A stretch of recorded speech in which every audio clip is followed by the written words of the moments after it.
మీరు రోజూ పూజ చేస్తుంటారు, దీపం వెలిగిస్తుంటారు, దేవుడి ముందు చేతులు జతచేస్తుంటారు. కాని పూజ సమయంలో చేసే ఒక చిన్న తప్పు మీ కష్టం, మీ సంపాదన, మీ శ్రేయస్సు అన్నింటినీ ఆపేస్తుందని మీకు తెలుసా? ఈ రోజు నేను మీకు ఒక రహస్యం చెప్పబోతున్నాను. ఇది 99% మంది పూజ చేసేటప్పుడు కూడా తెలియదు. అందుకే వారి ఇంటికి డబ్బు వస్తుంది కాని నిలబడదు. కాబట్టి ఈ వీడియోను జాగ్రత్తగా చూడండి. చివరి వరకు తప్పకుండా చూడండి. ఎందుకంటే చివరలో నేను పూజ సమయంలో మీరు జపం చేయాల్సిన ఒక మంత్రాన్ని చెప్పబోతున్నాను. శాస్త్రాల ప్రకారం ఆ మంత్రం జపిస్తే లక్ష్మి ఎప్పుడూ ఖాళీ చేతులతో తిరిగిరాదు.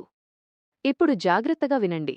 మన శాస్త్రీయ సంప్రదాయంలో పూజ అంటే కేవలం దీపం వెలిగించడం లేదా అగరబత్తి చూపించడం మాత్రమే కాదు. పూజ అసలైన అర్థం శక్తిని ఆహ్వానించడం. సరైన మంత్రం లేకపోతే ఆ శక్తి స్థిరంగా ఉండదు. చాలాసార్లు మనం దేవుణ్ణి కోరుతాం, సర్వం సరిచేయి, డబ్బు కొరత తొలగించేయి అని. కాని పూజ సమయంలో లక్ష్మీతత్వాన్ని ఆహ్వానించము. ఇదే పెద్ద తప్పు. ఇప్పుడు ఆ మంత్రాన్ని వినండి. ఇది ఎలాంటి అద్భుతమైన మాట కాదు. వేదాలు పురాణాలలో వర్ణించబడిన ధనశక్తిని ఉత్తేజితం చేసే మంత్రం. ఓం శ్రీ మహాలక్ష్మ్యై నమః. ఈ మంత్రం అర్థమేమిటంటే, ఓ మహాలక్ష్మి, మీ పవిత్ర శక్తి మా జీవిత కర్మలలోనూ మా ఇంట్లోనూ స్థిరంగా ఉండాలని కోరుకుంటున్నాం. ఇప్పుడు ఈ మంత్రం వెనుక ఉన్న రహస్యం వినండి. శ్రీం బీజమంత్రాన్ని లక్ష్మీ బీజమని పిలుస్తారు. ఇది కేవలం ధనానికి మాత్రమే కాదు, సంపాదనలో స్థిరత్వానికి, ఖర్చుల్లో సమతుల్యతకు, భవిష్యత్తులో భద్రతకు ప్రతీక. పూజ సమయంలో ఈ మంత్రం జపిస్తే మనసు భయంతో కాదు, నమ్మకంతో నిండిపోతుంది.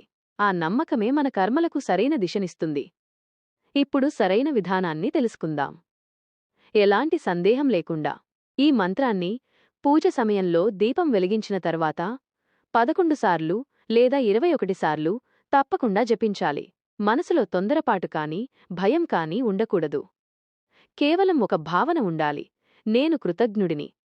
శాస్త్రాలు చెబుతున్నాయి 11 లేదా 21 సార్లు జపించాలి. లోభమున్నచోట లక్ష్మి ఉండదు. మర్యాద నియమితత్వం ఉన్నచోటే లక్ష్మి నివసిస్తుంది. అందుకే కొంతమంది తక్కువ సంపాదించినా సుఖంగా ఉంటారు, మరికొందరు ఎక్కువ సంపాదించినా ఖాళీగా అనిపిస్తుంది. ఈ జ్ఞానం మీకు ఉపయోగపడితే వీడియోను లైక్ చేయండి. కామెంట్లో కేవలం ఈ మాట మాత్రమే రాయండి. ఓం శ్రీ మహాలక్ష్మీ నమః.